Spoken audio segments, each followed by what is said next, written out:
ബോഡിയെയും മൈൻഡിനെയും തമ്മിൽ സിങ്ക് ചെയ്യിക്കുന്ന ഏറ്റവും നല്ലൊരു സാധനമാണ് ഈ ബ്രീത്തിങ് എന്ന് പറയുന്നത്. അപ്പൊ ബ്രീത്തിങ് കറക്റ്റ് ആയി കഴിഞ്ഞാൽ നമുക്ക് അതിൽ നിന്നുള്ള മാക്സിമം നേട്ടം കിട്ടും. നമ്മൾ അവിടെ പോയി ചപ്പും ചവറ് ചെയ്ത് വെറുതെ എനർജി വേസ്റ്റ് ആക്കരുത്. ഹൈ വോയ്സ് കറക്റ്റ് ആയിട്ട് ബ്രീത്ത് ചെയ്താൽ നമ്മുടെ വർക്കൗട്ട് പെർഫോമൻസിനെ എങ്ങനെ ബാധിക്കുമോ എന്നുള്ളതാണ് ഇപ്പോഴത്തെ പ്രധാനപ്പെട്ട ഒരു ചോദ്യം. വർക്കൗട്ടിന്റെ ഇടയിൽ കറക്റ്റ് ആയിട്ട് ബ്രീത്ത് ചെയ്യണതിന്റെ ഉദ്ദേശം എന്തിനാണെന്ന് നമുക്ക് ആദ്യം നോക്കാം. നമ്മൾ കഴിക്കുന്ന ആഹാരത്തിനെ കറക്റ്റ് ആയിട്ട് എനർജി ആയിട്ട് ബ്രേക്ക് ഡൗൺ ആക്കണോ നമ്മൾ ശ്വസിക്കുന്ന ഓക്സിജൻ അതിൽ നിന്ന് ആവശ്യമാണ്. കാരണം ഈ ഓക്സിജൻ ഉപയോഗിച്ചിട്ടാണ് സെല്ലുലാർ റെസ്പിറേഷൻ എന്ന് പറഞ്ഞൊരു പ്രോസസ്സ് നടന്നിട്ട് സെല്ലിനകത്തുള്ള മൈറ്റോകോൺട്രിയയിൽ നിന്ന് ATP അഡിനോസിൻ ട്രൈഫോസ്ഫേറ്റ് എന്ന് പറഞ്ഞൊരു മോളിക്യൂളിനെ ഉണ്ടാക്കി ആ മോളിക്യൂളാണ് നമുക്ക് ആഹാരത്തിനെ ബ്രേക്ക് ഡൗൺ ചെയ്ത് എനർജി ചെയ്യാനായിട്ടുള്ള ആ ഒരു എഫേർട്ട് ചെയ്യാനായിട്ടുള്ള ഒരു കഴിവ് തരണം. അപ്പൊ എന്തിനാണ് ബ്രീത്ത് ചെയ്യുന്നതെന്നുള്ള കാര്യം മനസ്സിലായി കഴിഞ്ഞാൽ എങ്ങനെയാണ് ബ്രീത്ത് ചെയ്യേണ്ടതെന്നുള്ള കാര്യം നമുക്ക് നോക്കാം. നമ്മുടെ ഈ ചാനലിൽ എന്റെ ഈ പരിപാടികളും മൊത്തം തന്നെ ഏതാണ്ട് ഒരു ബോഡി ബിൽഡിങ്ങും വെയിറ്റ് ലിഫ്റ്റിംഗും ആയിട്ട് ബന്ധപ്പെട്ട് കിടക്കുന്നതുകൊണ്ട് നമുക്ക് അതിന് ഏറ്റവും ആദ്യത്തെ പ്രയോറിറ്റി കൊടുത്ത് സംസാരിക്കാം. ഇത് മിക്കവർക്കും അറിയായിരിക്കും, പക്ഷെ പലർക്കും അറിഞ്ഞൂടായിരിക്കും. പക്ഷെ എന്നാലും ഞാൻ പറഞ്ഞുതരാം.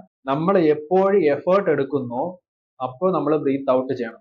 ഉദാഹരണത്തിന് സ്ക്വാട്ട് ചെയ്യുമ്പം ഇരുന്നിട്ട് എണീക്കുമ്പോഴാണ് നമ്മൾ എഫേർട്ട് ചെയ്യണത്. അതേപോലെ ബെഞ്ച് പ്രസ് കിടന്നുകൊണ്ട് ചെയ്യണമെങ്കിൽ താഴെ എത്തിയിട്ട് മേളിലോട്ടാണ് പുഷ് ചെയ്യണം. സിക്സിന്റെ രീതിയിൽ പറഞ്ഞാൽ അതാണ് പോസിറ്റീവ് എഫേർട്ട്. നമ്മൾ തലയിൽ ഒരു വെയിറ്റും വെച്ചുകൊണ്ട് നേരെ ലൈനിൽ നടന്നാൽ അതിൽ എഫേർട്ട് ഇല്ലെന്നാണ് ഫിസിക്സിന്റെ ഭാഷയിൽ പറയുന്നത്. നമ്മൾ അതൊന്നും നോക്കണ്ട. തൽക്കാലം ഇവിടെ എവിടെയാണ് എഫേർട്ട് വരുന്നതെന്ന് ശ്രദ്ധിക്കും. ഞാൻ പറഞ്ഞത് മനസ്സിലായില്ല. നമ്മുടെ കോൺസെൻട്രിക് പോർഷനിലാണ് നമ്മൾ എഫേർട്ട് ചെയ്യുന്നത്. അപ്പൊ ആ എഫേർട്ട് ചെയ്യുമ്പോൾ ബ്രീത്ത് ഔട്ട്. നമ്മൾ എഫേർട്ട് ചെയ്യുമ്പോൾ ബ്രീത്ത് ഔട്ട്. അതേപോലെ ഈസെൻട്രിക് പോർഷൻ, നമ്മുടെ നെഗറ്റീവ് പോർഷൻ എന്ന് നമ്മൾ സാധാരണ വർക്കൗട്ട് ചെയ്യുമ്പോൾ പറയണം, അതിൽ നമ്മൾ ബ്രീത്ത് ഇൻ. ഇത്രയേ ഉള്ളൂ നമ്മൾ വർക്കൗട്ട് ചെയ്യുമ്പോൾ ബ്രീത്ത് ചെയ്യുന്നത് ശ്രദ്ധിക്കേണ്ട ഒരു കാര്യം. പക്ഷെ ഇത് പറയുമ്പോൾ അത്ര സിമ്പിൾ ആണെന്ന് തോന്നും, പക്ഷെ പ്രാവർത്തികമാക്കി എടുക്കാനായിട്ട് ഇത്തിരി പാടാണ്. കാര്യം നമ്മൾ ഓരോരുത്തരും ചെയ്യുന്ന വെയിറ്റ് വേറെ വേറെ ആയിരിക്കും. പല ഐസൊലേഷൻ മൂവ്മെന്റ് ഉണ്ട്, പല കോമ്പൗണ്ട് മൂവ്മെന്റ് ഉണ്ട്. അപ്പൊ നമുക്ക് എപ്പോഴും നമുക്ക് മൂക്കിൽ കൂടെ തന്നെ ബ്രീത്ത് ചെയ്ത് പോകാനായിട്ട് പറ്റൂല.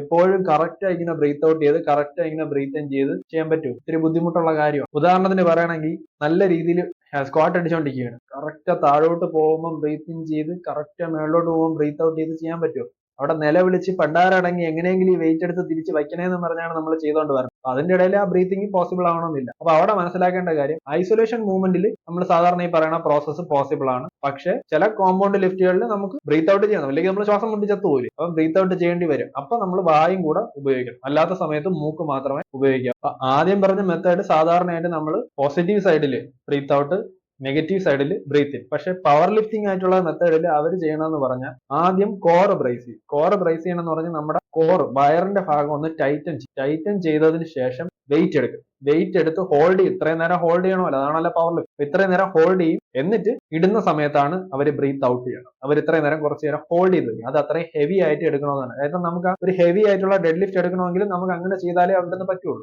ബോക്സേഴ്സ് വർക്കൗട്ട് ചെയ്യുമ്പോൾ ചിലപ്പോൾ കണ്ടിട്ടുണ്ട് ഇങ്ങനെ ഒരു സൗണ്ട് ഉപയോഗിച്ച് ചെയ്യണം. എന്തിനാണ് അവർ ബ്രീത്ത് ഔട്ട് ചെയ്യണത്? ഇടിക്കാൻ നേരത്ത് ആ ഇടിക്കുന്ന സമയത്ത് അത്രയും എനർജി റിലീസ് ചെയ്യാൻ വേണ്ടിയാണ് അവർ അങ്ങനെ ബ്രീത്ത് ചെയ്യണത്. അപ്പം ഇവിടെയും അതേ ഒരു ഫോർമാറ്റിൽ തന്നെയാണ് പോകുന്നത്. എപ്പോഴാണ് എഫേർട്ട് കൊടുക്കുന്നത് അവിടെ ബ്രീത്ത് ഔട്ട്. എന്നാലേ നമുക്ക് അതിൽ നിന്നുള്ള മാക്സിമം ആയിട്ടുള്ള ആ ഒരു ബെനിഫിറ്റ് അതിൽ നിന്ന് കിട്ടും. നമ്മുടെ പ്രധാന ഉദ്ദേശം ഈ ഒരു സാധനം കേൾ ചെയ്യുക, നമുക്ക് ഈ ബെഞ്ച് പ്രസ് എടുത്ത് പൊക്കുക. ആ ഒരു എഫേർട്ട് പ്രോപ്പർ ആയിട്ട് ചെയ്യുന്നതും ബ്രീത്തിന്റെ ഋതവും തമ്മിൽ ഭയങ്കര ബന്ധമുണ്ട്. അപ്പം നമുക്ക് ആ ഒരു സക്സസ്ഫുള്ളി ആ ഒരു വെയിറ്റ് എടുത്ത് പെർഫോം ചെയ്യണമെന്നുണ്ടെങ്കിൽ ബ്രീത്തിങ് കറക്റ്റ് ചെയ്താലേ പറ്റുള്ളൂ. അതിന്റെ ഋതം ഓരോന്നിലും വ്യത്യാസപ്പെട്ടിരിക്കും. സ്പ്രിന്റ് ചെയ്യുന്ന ആൾ ഒരു രീതിയിലായിരിക്കും ബ്രീത്ത് ചെയ്യണത്, ലോങ് ഡിസ്റ്റൻസ് ഓടുന്ന ആൾ ഒരു രീതിയിലായിരിക്കും ബ്രീത്ത് ചെയ്യണത്, വെറുതെ നടക്കുന്ന ആൾ ഒരു രീതിയിലായിരിക്കും ബ്രീത്ത് ചെയ്യണത്, യോഗ ചെയ്യണ ഒരാൾ ഒരു രീതിയിലായിരിക്കും, ഹൈ ഇന്റൻസിറ്റി ഇന്റർവൽ ട്രെയിനിങ് ചെയ്യണത് ഒരു രീതിയിലായിരിക്കും, സ്വിമ്മിങ് ചെയ്യണ ഒരുത്തൻ വേറെ രീതിയിലായിരിക്കും, ഞാൻ പറഞ്ഞ ബോക്സിങ് ചെയ്യണ ഒരുത്തൻ വേറെ രീതിയിലായിരിക്കും. അപ്പം ഓരോന്നും അവരവർ ചെയ്യുന്ന എഫേർട്ടിനനുസരിച്ച് ബ്രീത്തിങ്ങിന്റെ ഋതം അഡ്ജസ്റ്റ് ചെയ്ത് കൊണ്ടുവരണം. ഇതാണ് അവിടെ നിന്ന് പഠിക്കേണ്ട പാഠം. ഇനി ഇവിടുന്ന് പഠിക്കേണ്ട പ്രധാനപ്പെട്ട ഒരു കാര്യം എന്ന് പറഞ്ഞാൽ വർക്കൗട്ട് നമ്മൾ ഹെവി ലിഫ്റ്റ് എടുക്കുമ്പോൾ, എസ്പെഷ്യലി ഡെഡ് ലിഫ്റ്റ്. ഈ ഡെഡ് ലിഫ്റ്റ് എന്ന് പറഞ്ഞൊരു പാരനോയ ഒരുപാട് ഇപ്പൊ ഉണ്ട് സോഷ്യൽ മീഡിയയിൽ. നമുക്ക് ഇത്രയും വെയിറ്റ് എടുത്താലേ നമുക്ക് ആളുകളുടെ റെസ്പെക്ട് കിട്ടുള്ളൂ എന്നുള്ളൊരു തോന്നലാണ് ഇപ്പൊ നമ്മൾ മാക്സിമം ആളുകളെ തമ്മിൽ അങ്ങോട്ടും ഇങ്ങോട്ടും കമ്പയർ ചെയ്യുകയാണ് അവിടെ ചെയ്തിട്ടുള്ളത്. നമ്മൾ നമ്മുടെ എഫേർട്ട് എടുത്ത് നമ്മൾ പയ്യെ ഇമ്പ്രൂവ് ചെയ്യാൻ ശ്രമിക്കുക, നമ്മൾ ആളുകളെ ഇംപ്രസ് ചെയ്യാൻ ശ്രമിക്കുകയും ഒപ്പം ഈ എടുക്കുന്നതിൽ എറർ ഉണ്ടാകുന്നതുകൊണ്ടാണ് പലരും ഇതേപോലെ തട്ടിയടിച്ച് ഡെഡ് ലിഫ്റ്റ് ചെയ്യുമ്പോൾ വെട്ടിയിട്ട വാഴത്തണ്ട് പോലെ കണ്ടാന്ന് പറഞ്ഞ് വീഴണത്. അതുകൊണ്ട് എസ്പെഷ്യലി ഡെഡ് ലിഫ്റ്റ് ചെയ്യുമ്പോഴോ അല്ലെങ്കിൽ ഏതെങ്കിലും ഹെവി കോമ്പൗണ്ട് ലിഫ്റ്റ് ചെയ്യുമ്പോഴോ ബ്രീത്തിങ് ഹോൾഡ് ചെയ്യാതിരിക്കുക. കൂടുതൽ നേരം ഹോൾഡ് ചെയ്യാതിരിക്കുക. നമുക്ക് പറ്റുന്നതിൽ കൂടുതൽ ഹോൾഡ് ചെയ്യാതിരിക്കുക. ഇങ്ങനെ ഹോൾഡ് ചെയ്യുമ്പോൾ BP കൂടുകയാണ് ചെയ്യുന്നത്. നമ്മളിങ്ങനെ ഇങ്ങനെ ബ്രീത്ത് ചെയ്യുമ്പോൾ നമ്മുടെ ഹാർട്ട് ബീറ്റ് കുറച്ച് കഴിയുമ്പോൾ കൂടും. നമ്മൾ ഓടുമ്പോൾ നമ്മൾ കൂടുതലായിട്ട് കിതക്കുകയല്ലേ, അപ്പൊ കിതയ്ക്കുമ്പോൾ നമ്മുടെ ഹാർട്ട് ബീറ്റ് കൂടെയാണ്. അതായത് ഈ ബ്ലഡിന്റെ പമ്പ് ചെയ്യുന്ന ഈ ഒരു ഓളമാണ് വെയിനിലൂടെ ഇങ്ങനെ ഓടിക്കളിച്ചുകൊണ്ട് പോണത്, വേവ് മൂവ്മെന്റിൽ പോകണം. ഇതാണ് ബ്ലഡ് പ്രഷർ എല്ലാത്തിലും എത്തണം. പക്ഷെ നമുക്കത് റിലീസ് ചെയ്യാനുള്ള ഒരു മെത്തേഡ് ഇല്ല. നമ്മളിവിടെ ശ്വാസം പിടിച്ച് ഇറുക്കി പിടിച്ചോണ്ടിരിക്കുകയാണ്, തലയിലോട്ട് ബ്ലഡ് പോകില്ല, അവൻ ഫെയിന്റ് ആയി വീഴും. ഇതാണ് സംഭവിക്കുന്ന കാര്യം. അതുകൊണ്ട് ഒരു കാര്യം ശ്രദ്ധിച്ചോളുക, ഹെവി കോമ്പൗണ്ട് ലിഫ്റ്റ് എടുക്കുമ്പോൾ ഇങ്ങനെ ബ്രീത്ത് ഹോൾഡ് ചെയ്ത് വയ്ക്കരുത്. ഞാൻ പറഞ്ഞതുപോലെ പവർ ലിഫ്റ്റിംഗ് ചെയ്യുന്ന സമയത്ത് ബ്രീത്ത് ഔട്ട് ചെയ്തുകൊണ്ട് എടുക്കണം, എന്നിട്ട് ഹോൾഡ് ചെയ്യരുത്. പതുക്കെ നമുക്ക് പറ്റാവുന്ന രീതിയിൽ പതുക്കെ അങ്ങ് വയ്ക്കുക. ഡെഡ് ലിഫ്റ്റ് എടുക്കുകയാണെങ്കിൽ പതുക്കെ അങ്ങ് വയ്ക്കുക. ഡ്രോപ്പ് ചെയ്യണ ഉള്ളൊരു സെറ്റപ്പ് ഉള്ള ജിം ആണെങ്കിൽ അങ്ങ് ഡ്രോപ്പ് ചെയ്യുക. കൂടുതൽ നേരം ഇതും വെച്ചോണ്ട് ഷോയും കാണിച്ചുകൊണ്ട് നിൽക്കരുത്. പിന്നെ വേറൊരു കാര്യം എനിക്ക് പറയാനുള്ളത്, നമ്മുടെ ശരീരത്തിനോട് നമ്മളൊന്ന് ലിസൺ ചെയ്യണം.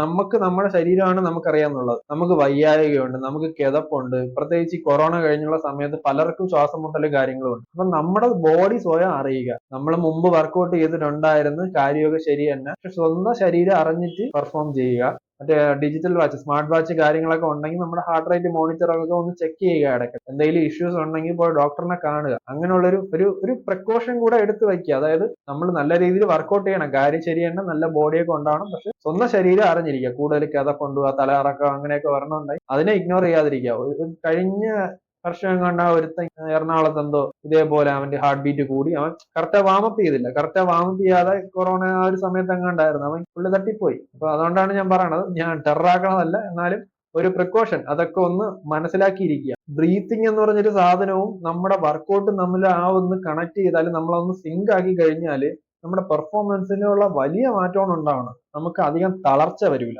അതാണ് ഏറ്റവും കൂടുതൽ മനസ്സിലാക്കേണ്ട കാര്യം.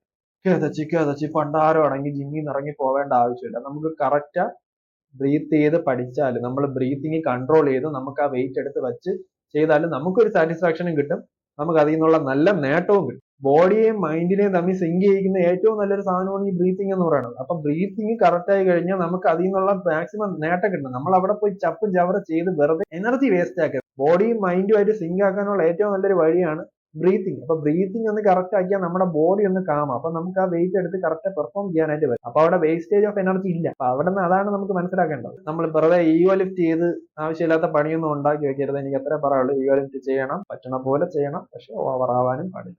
ഓക്കേടാ, അടുത്ത വീഡിയോയിൽ കാണാം.